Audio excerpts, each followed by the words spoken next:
24 ans après le drame, pourquoi cette maison n'a plus jamais été habitée? Pire encore, comment a-t-elle pu tomber à l'abandon? Le 4 mars 2000, Lolo Ferrari a garé pour la toute dernière fois sa voiture dans le garage et depuis elle n'a plus jamais bougé. Celle d'Eric aussi est encore dans ce qui reste de la cour, complètement recouverte par la moisissure. Ça a été complètement vidé. C'est dingue de se dire que depuis toutes ces années, le temps s'est complètement arrêté ici. Encore les trucs de l'assurance. J'arrive même pas à gratter pour lire. Regardez ça. Ce qui reste aujourd'hui de la piscine. Je vous mettrai des images de comment c'était avant. En tout cas, aujourd'hui, regardez comment c'est. Tout est grand ouvert. On va rentrer. Waouh. Tout est rose. Tout est à son image. Il a l'air de tout rester. Il y a des chaussures. Regarde. Le carrelage y correspond, mais pas les portes. Ah ouais, ça a été pris ici. Ça a été pris certainement par ici. Tiens, encore la télévision. Je vois qu'il y a la télécommande qui est juste là, posée. Parce que la quantité de fringues qu'il y a, c'est aberrant. Ça me dégoûte. Bienvenue dans cette nouvelle vidéo. Aujourd'hui, je vais essayer de retracer les derniers instants de la vie de Lolo Ferrari, juste avant qu'elle ne meure dans des circonstances qui à ce jour restent encore non élucidées. Pour cela, on va se baser sur ce qui reste dans la maison, qui n'a vraisemblablement plus été habitée depuis sa mort. C'est complètement dingue de se retrouver là, 24 ans après qu'elle ait été retrouvée morte sur ce lit. Il y a encore des fleurs. La salle de bain, il reste tout. Ses robes de chambre, sa brosse à dents, tous ses médicaments. La cuisine. La cuisine, c'est pareil. Ouf, c'est dingue, hein. Truc de fou, hein. Se dire que c'est ici qu'ils habitaient, c'est... J'ai également recueilli les témoignages des voisins qui vivent un véritable enfer depuis sa disparition. Il doit y avoir du trafic là-bas dedans. Non, mais on n'a jamais entendu parler de ça. Il n'y a aucun média qui n'a parlé de ça. Et 3 types balèzes, hein. C'est pas des jeunes. Hein. Ils sont allés là-bas. Mais avant ça, commençons par le commencement. Qui est Lolo Ferrari? Née en 1963, Lolo Ferrari est une vedette, à la fois actrice des films X et chanteuse. Enchaînant les apparitions sur les plateaux télévision, elle fascine le public, notamment pour avoir détenu le record du monde des plus gros seins artificiels. Pour moi, les seins, c'est pas quelque chose de... Je sais que c'est sexuel pour les hommes, je sais que c'est sexuel pour les femmes, pour les gens, mais pour moi, c'était pas sexuel, c'était quelque chose de... qui me faisait un garde-fou, qui me remplaçait l'enfance que j'avais pas eue. Pour moi, c'était... Lolo Ferrari, 36 69 70 50. Elle a construit sa carrière dans l'industrie des films pour adultes et dans le monde du spectacle au cours des années 90. Cependant, derrière cette façade de silicone se cache Ève Valois, une jeune femme vulnérable, exploitée et exhibée comme une bête de foire. Sous le tissu rose de ses tenues extravagantes se dissimulent des bleus, témoins de violences conjugales. Ses éclats de rire en interview masquent en réalité une sévère addiction aux médicaments. Et finalement, à la fin, je meurs, quoi, parce que je me suicide, quoi, parce que je suis malheureuse. La suite, vous la connaissez. Le 5 mars 2000, elle sera retrouvée dans son lit, sans vie. Vous l'avez tuée, ma fille. Une partie, je dis pas tous. Il y a eu des gens gentils, mais... il y a des gens méchants parce que... on le sent, une bête quand elle est faible, on le sent. On le sent. Ah, ça fait bizarre de se retrouver là. Il y a un truc qui me dérange, pourtant vous le savez, j'en ai exploré énormément des maisons abandonnées. Mais je sais pas, peut-être ce serait mieux de savoir peut-être qu'elle est morte ici, dans cette maison, et de la façon dont elle est décédée, c'est ça qui... Bon, ce qu'il faut savoir sur cette maison, c'est qu'elle est restée des années fermée, sous scellé judiciaire, probablement parce que la vérité sur ce qui s'y est passé n'a jamais été totalement élucidée. Éric Vigne, le mari de Lolo Ferrari, avait été accusé de meurtre, puis incarcéré dans la prison de Grasse, puis finalement il a bénéficié d'une ordonnance de non-lieu, au bout d'1 an. D'après un article du Parisien, Éric Vigne serait revenu dans la maison 5 ans après la mort de sa femme. Depuis mon non-lieu, j'y suis retourné. À l'abandon pendant 5 ans, vandalisé, c'est une vraie ruine. Et depuis tout ce temps, personne n'a jamais su pourquoi il a laissé la maison grande ouverte. Puis tout est complet, regardez, la salle de bain, il reste tout, ses robes de chambre, sa brosse à dents, tous ses médicaments, la cuisine. La cuisine, c'est pareil. Il y a même, regardez, un plateau repas là-bas. Attendez, je vais me rapprocher. Juste là. La vaisselle avait l'air d'avoir été faite. La cuisine, c'est souvent une véritable mine d'informations. On entre en quelque sorte dans l'intimité la plus profonde du quotidien. Regardez, on a encore l'électroménager qui est branché, hein, ce qui prouve un peu cet arrêt brutal de la vie dans cette maison. On a le micro-ondes qui est branché, le grille-pain. Sur un placard, il reste encore les menus de Lolo Ferrari. 7 octobre 1995. Oui, parce que sa vie était minutieusement réglée, mais surtout dictée par Eric, qui était constamment derrière elle, contrôlant chaque aspect de son existence. Elle n'avait pas le droit de choisir ce qu'elle voulait manger, c'est lui qui lui faisait des plannings de ce qu'elle avait le droit de manger ou pas. Il gérait sa vie complètement, hein. C'était comme une enfant finalement, c'était comme une enfant. Elle a un malaise subitement dans les escaliers, elle se met à chanceler, et je dis mais Lolo tu es en hypo là, t'as pas mangé? Elle me dit non, je crois que j'ai faim, alors je me précipite lui faire une tartine de pain, et tout de suite son mari me dit non, faut pas qu'elle mange trop, faut pas qu'elle grossisse. Dans le congélateur, il restait encore des produits complètement pourris. Tout à l'heure, il m'a semblé voir 1999 là sur l'espèce de truc de steak haché ou je sais pas ce que c'est. Mais j'aimerais bien avoir la certitude, tu vois. Parce que oui, la question qu'on se pose tous, c'est depuis quand tout s'est arrêté ici? Est-ce qu'Eric a continué à vivre dans cette maison? Eh bien non, toutes les dates dans le congélateur sont de 1999, et plus précisément d'octobre, soit 5 mois avant la mort de Lolo Ferrari. Il n'y a plus aucun doute, depuis le 5 mars 2000, tout s'est arrêté ici. Ça date de quand, ça? Ouais, les dates de péremption. 2002. 2002 ? Ouais, ça coïncide parce que ça se garde bien, ça la purée. Ça bouge pas, ça. Tu vois, 2002, 2002. Partout 2002 ? Pourquoi tout date de 2002 ? Après, c'est sec. Hein. 2002, ça peut paraître bizarre, mais c'est tout à fait normal pour des aliments secs. Les pâtes, le riz, la purée, les conserves, ce sont des produits qui ont toujours des dates de péremption assez longues. Regardez, on est en 2024 et je viens d'acheter des pâtes qui vont jusqu'en 2027. C'est ça qui me fascine en fait, si vous voulez, à chaque fois, c'est que toute une vie, après la mort d'une personne, se résume à ça. Enfin, du moins, ce qui reste, quoi, la maison. C'est les couverts qu'elle utilisait, c'était le micro-ondes qu'elle utilisait. Je crois qu'il y a des médicaments aussi de partout. Potentiellement, ces médicaments-là qui l'ont tué. Juste à côté, on a la salle de bain. Il y a des quantités de médicaments, il y a des ongles, il y a ces faux ongles. Ah, attention parce que là j'ai de l'ADN de Lolo Ferrari, les gens. Un ongle. Un faux ongle de Lolo Ferrari, encore de la peau collée en dessous, quoi. C'est pas de la peau, de la colle, hein. De la colle, ouais. Ouais, il y a une espèce de qu'il y a un bout de cuticule avec quand même, c'est... Ah, ça c'est glauque. C'est dingue, il y aura tout y est. Il y a tout. La brosse à dents, je la vois pas, mais ça m'étonnerait pas qu'elle ait été volée, hein, par Elle est là, la brosse à dents. Un fan. Sauf si c'est celle d'Eric, je sais pas. Elle est là, la brosse à dents. Et les rasoirs aussi, là. Il y a tout ce que tu veux là-dedans. Tu as vu qu'il y a... C'était pour faire les couleurs, ça? Oui, il y a les pinceaux pour faire les couleurs des cheveux. Des bigoudis. Il y a encore des cheveux dessus. Là, on a de l'ADN de Lolo Ferrari, quoi. Il y a des gens qui paieraient cher pour avoir ça. Ce qui aurait pu être intéressant, c'est de voir ce qu'il y a dans la poubelle, là. Ouais. Je sais pas si elle est... Tu vois, là, là, attention. Je crois qu'elle a l'air vide. Non, elle n'est pas vide. Il y a des cheveux dedans, il y a des cheveux coupés. Ok, on va continuer.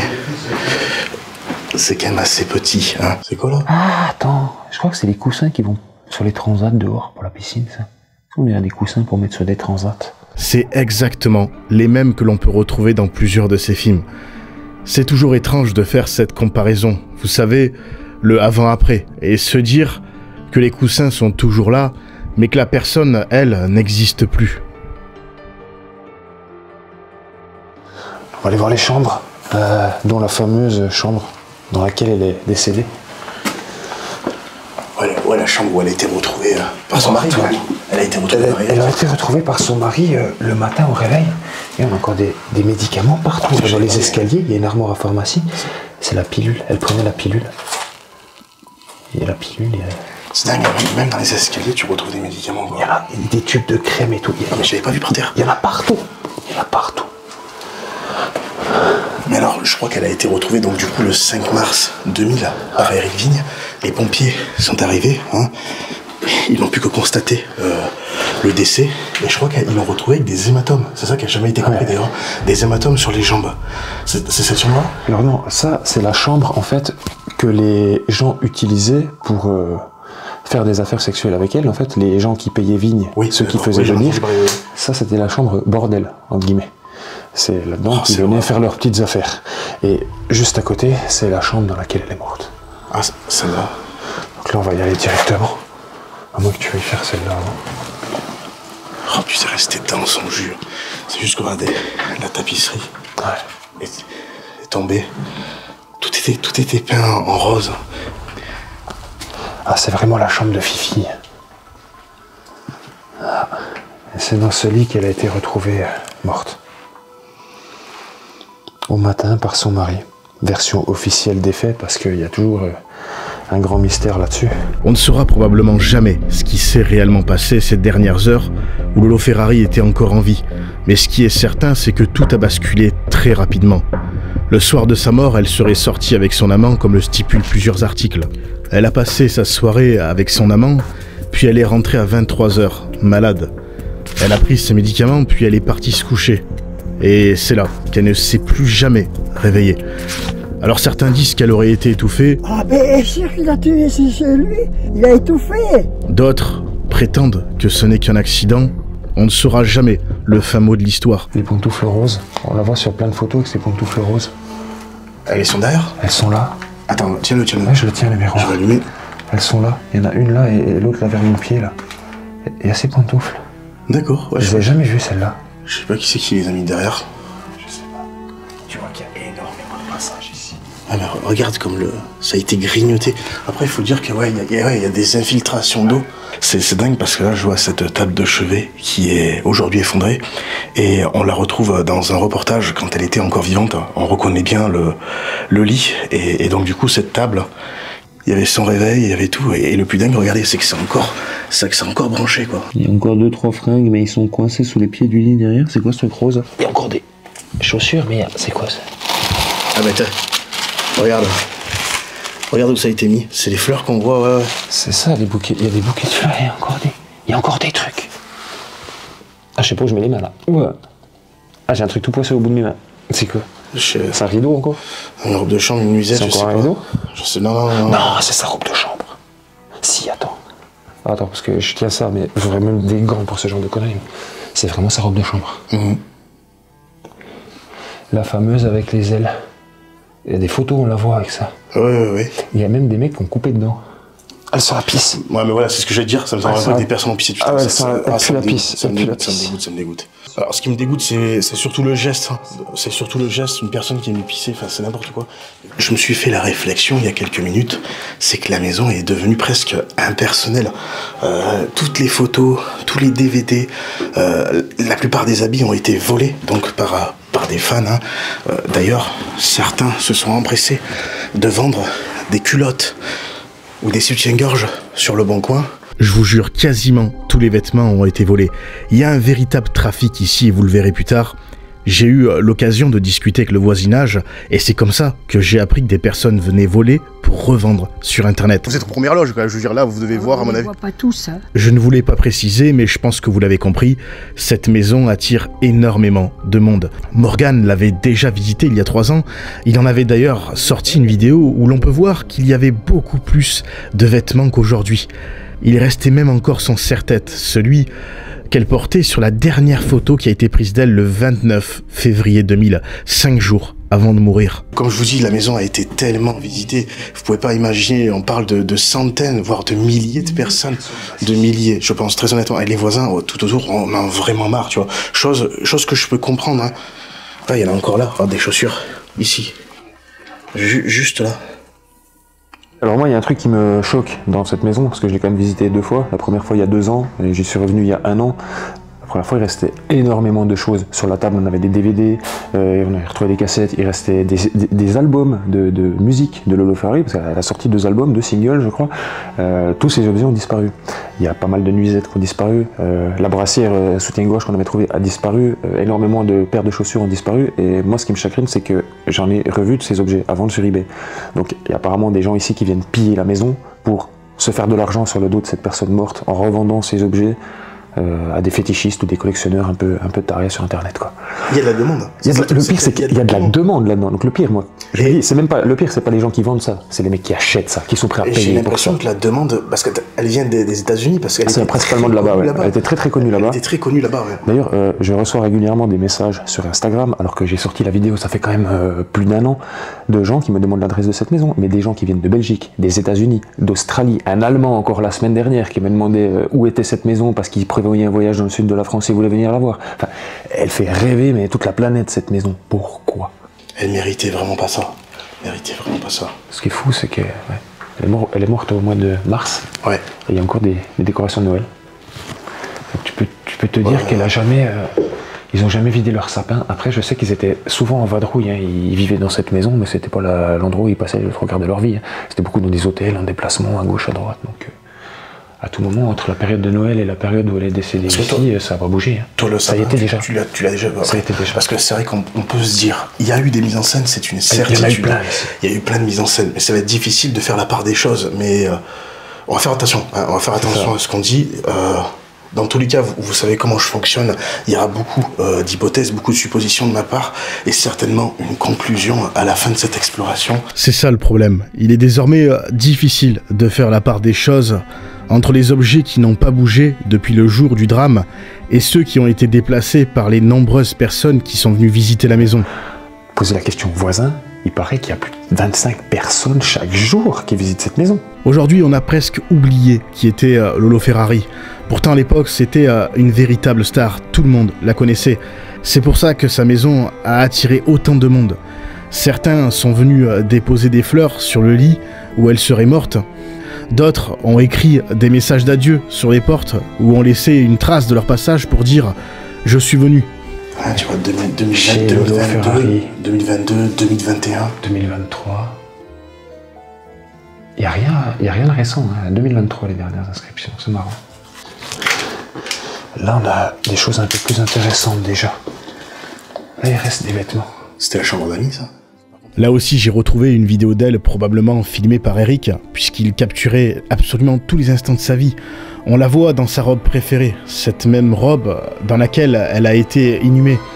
D'ailleurs, Eric l'avait photographiée dans son cercueil, photo qui avait ensuite été revendue, ce qui avait fait grand bruit à l'époque et n'avait certainement pas joué en sa faveur.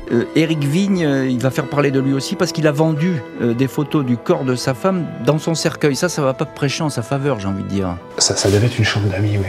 Et tu vois, là, c'est pareil, il reste énormément de draps de lit. Le drap de lit, par contre, là, on a des ceintures, il y a des vêtements. Il y a des vêtements, il y a des chaussures aussi. Il y a... Ah, je vais pas toucher ça avec mes doigts. Tu veux un slip? Tu veux un string? Il reste un slip de très certainement d'elle là. Ah mais là aussi regarde encore. Il y a encore des slibards. Vas-y, touche tout. Ah non, je touche pas ça, mais il est tout pourri frère. Attends. Là tu veux un slibard de... Est-ce que c'était à Vigne ou est-ce que c'était à elle? C'est dur à dire. Hein. Il y a des bois de plumes aussi. Il y a des espèces de trucs de costumes, de je ne sais quoi là. Et là il y a plein de vêtements. Bon, vous êtes toujours très nombreux à me demander pourquoi on parle doucement. Faut pas oublier que l'urbex, c'est illégal. Et le but, le principe même de l'urbex, c'est d'être discret. Et il y a énormément de voisinage qui sont aux aguets tout autour de cette maison. Aux aguets pourquoi? Parce qu'il y a énormément de visites, comme on vous explique depuis le début. Donc c'est pour ça, on voudrait pas déjà d'une déranger, mais aussi se faire dégager, hein. Ils peuvent très bien appeler la gendarmerie parce qu'ils ne connaissent pas nos intentions.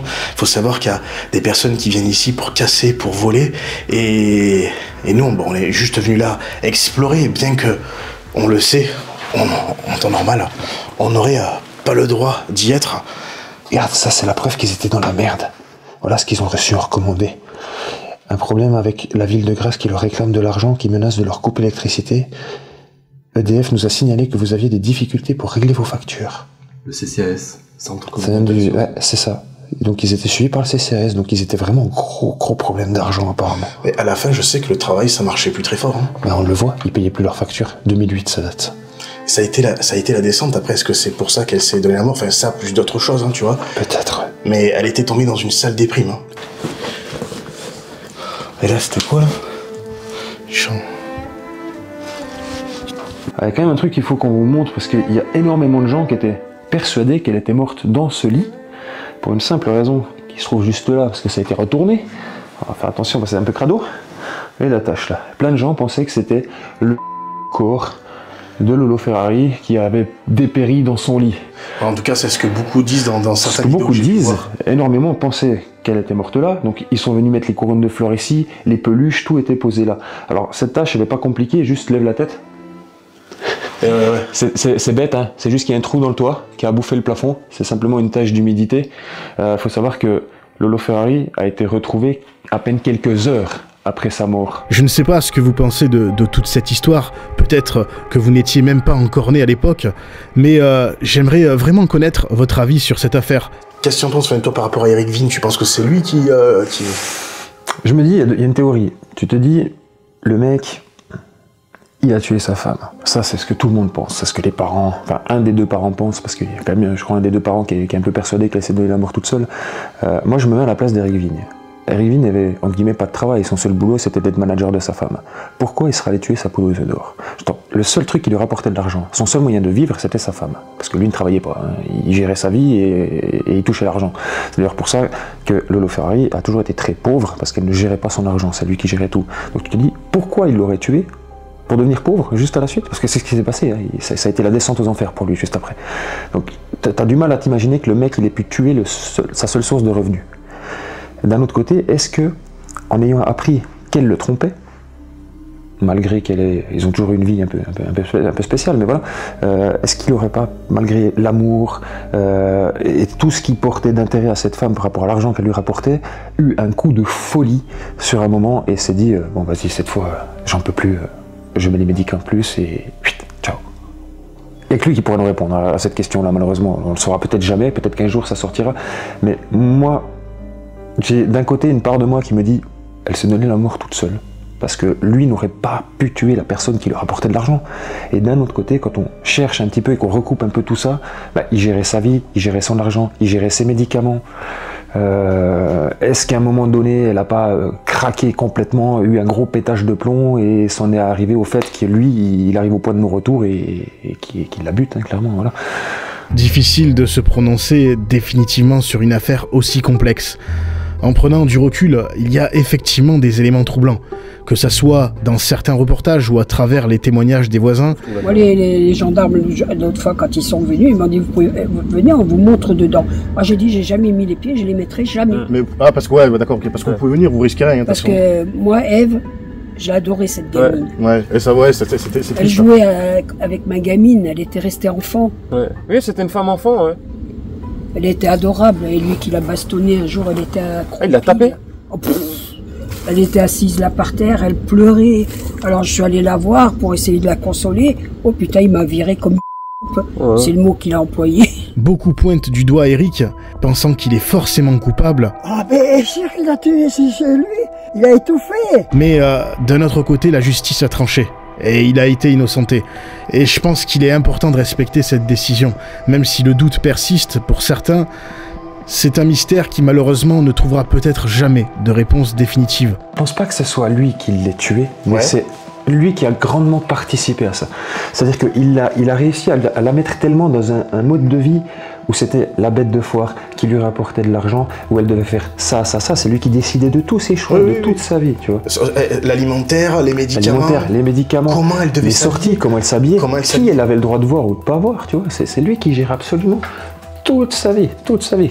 Et c'est pour cette raison qu'elle était tombée dans une dépression telle qu'elle voulait se suicider, quoi. Elle a fait des dizaines de tentatives de suicide. Hein. Donc à un moment donné, quand tu vois tout ça, si tu recoupes toutes les informations, tu te dis c'est pas lui qui l'a tué, mais c'est en partie de sa faute, parce qu'il l'a mis dans un mode de vie qui faisait qu'elle ne pouvait qu'être mal à l'aise, mal dans son corps, mal dans sa vie, jusqu'à en arriver au final à se donner la mort. Elle a toujours été malheureuse, de toute façon. Elle a toujours été tu prends quelqu'un qui est déjà de base un caractère dépressif, tu peux ne faire que l'enterrer. Si tu fais pas les bonnes actions, si tu fais pas les bonnes choses, tout ce que tu vas faire, c'est enfoncer cette personne, enfoncer jusqu'au jour où à un moment donné elle pète les plombs et ciao, elle arrête. Donc je pense que c'est lui qui l'a tué, mais indirectement. C'est pas lui qui lui a porté le coup de grâce, comme on dirait, mais tout ce qu'il a fait durant les dernières années de sa vie ont poussé Lolo Ferrari à agir de cette manière-là. Je pense qu'à mon avis, on peut se baser sur cette théorie-là. On n'a toujours pas d'explication sur le fait que la maison soit toujours abandonnée aujourd'hui. Et à vrai dire, personne ne comprend vraiment pourquoi. Ce qui est sûr, c'est que tout le voisinage en a marre. Des allées et venues constants. Tous les jours, des gens repartent avec des objets, des vêtements. Il m'a dit, il y a 3 types qui sont rentrés là-bas dedans. Et il y en avait un qui est resté là. Mais le type, c'était pas des jeunes, tu vois. J'ai dit, il faut pas rentrer. Qu'est-ce que vous allez faire là-bas? Oh. Et là, je voulais prendre cette photo là. Il ramasse un tas de choses. Les soutiens-gorge. Hein? Les soutiens-gorge. Ouais, les soutiens-gorge des... Certains sont même allés jusqu'à s'introduire chez des voisins pensant que leur maison faisait partie de celle de Lolo Ferrari. C'est devenu un vrai problème pour les habitants qui subissent cette situation depuis bien trop longtemps. J'arrive à avoir peur. Non mais je vous comprends. Parce que quand on rentre tard le soir, Ah, bah oui, que vous entendez des bruits la nuit si on se retrouve avec des gens dans la cour, on fait quoi? C'est ça, surtout que c'est bon, c'est un quartier un peu tranquille, la police elle est pas à 2 mètres non plus, donc le temps qu'ils viennent et tout. On a discuté un moment avec eux hier, c'était cool. C'est que la plupart ils sont drogués, oui. Ils savent pas ce qu'ils font. Non mais c'est ça. Comme on disait tout à l'heure, ils arrivent, ils viennent pour voler. En fait, ils volent les affaires de Lolo pour les revendre sur internet. Eh oui. Ah ben ça, on l'a vu de nos propres yeux. Hein. Ah, sans déconner. Je suis sur le cul là. On n'aurait pas cru. Non, mais on n'a jamais entendu parler de ça. Il y a aucun média n'a parlé de ça. Il y a une histoire avec la tombe de Lolo Ferrari qui a été gardée secrète. Ça, c'était une volonté de la famille pour que ça ne devienne pas un recueil pour fétichistes. Parce qu'il y a des gens qui rêveraient d'aller... c'est triste à dire ce que je veux dire, mais il y a des gens qui rêvent d'aller se masturber sur sa tombe. Et ça, ou même récupérer, ouvrir la tombe, la voir ça, elle ça morte. C'est déjà vu, ça. Dans la nécrophilie, ça existe. Il y a des gens qui sautent des cadavres. Hein, voilà, allez savoir. Il y a vraiment des fous de partout. Donc la famille a tout fait pour que la tombe reste secrète. J'ai mis 1 an à retrouver la tombe. 1 an, parce que toutes les sources officielles vous amènent dans les mauvais cimetières. On a réussi par miracle, en étant dans le mauvais cimetière, à retrouver le bon, parce que je suis tombé sur un grand-père qui connaissait bien la famille, qui connaissait très bien la région aussi, et qui entretient le cimetière. Et en ayant une longue discussion avec lui, et en recoupant plusieurs informations, on a fini par trouver la vraie tombe de Lolo Ferrari. Mais clairement, ça n'a pas été chose facile, ça a pris 1 an. Ça a pris 1 an à retrouver. On a fait aussi en sorte de la garder secrète. Alors, Morgane nous a menés sur la tombe, là où elle a été enterrée, et en effet, il n'y a ni nom, ni date sur la dalle, juste quelques fleurs artificielles abandonnées, un lieu qui semble aussi oublié que son histoire. Mais ouais, sacrée enquête, parce que vraiment tout a été fait pour qu'on la retrouve pas, ce que je peux comprendre. Donc je vous prierai de la laisser reposer ici en paix et de ne pas venir la déranger. On ne peut s'empêcher de ressentir une profonde tristesse. Derrière le personnage médiatique, elle était une femme perdue, perdue dans une vie qui ne lui appartenait plus. Et aujourd'hui, tout semble oublié, sa maison, son histoire, même sa tombe. Pourtant, les traces de son passage, tout comme celles laissées par ceux qui ont voulu se souvenir, nous rappellent qu'elle a existé, qu'elle a souffert et qu'elle mérite qu'on se souvienne d'elle autrement que comme une icône tragique. Je suis folle d'anesthésie, d'ailleurs je voulais être médecin anesthésiste, voilà. Mais, pour le nez, on ne vous a pas endormi? La première fois, non. Le monde va garder une image de bête de foire. C'est ce qu'il en avait fait au départ. Moi, j'œuvre pour rétablir la véritable image d'Ève, surtout cette image intérieure qui était si belle, elle était si bonne, si généreuse. Les gens vont voir qu'elle a été une victime et que c'était une image d'une enfant qui était très très pure, très bonne, très généreuse. Ça a été une vie de martyr en fait, elle a eu. Parce qu'elle n'a pas été heureuse dans son enfance, elle était tourmentée. Mais croyez-moi, elle avait une poitrine comme ça, c'était affreux. Et son cœur, il était tellement plus gros que... Chaud, hein. Mais en tout cas, les gens sont très gentils, très sympathiques. Et vous également, madame. C'est gentil, merci. Bah, vous aussi. Ça fait plaisir de voir des gens gentils. C'est bien. Ça va. Avant de terminer cette vidéo, je voudrais déjà remercier Dimitri et Morgane de m'avoir accompagné sur cette exploration. Puis, j'ai enfin réussi à vous obtenir une réduction pour les lampes qu'on utilise au Light, les meilleures pour moi. Vous savez ce qu'on dit, il vaut mieux investir dans un produit fiable et durable plutôt plutôt que de devoir en changer tous les mois en achetant du pas cher. Avec le code URBEX10, vous bénéficiez de 10% de réduction uniquement sur les articles non soldés. Par exemple, pour la lampe best-seller à 149 €, elle vous revient à 134 avec ce code.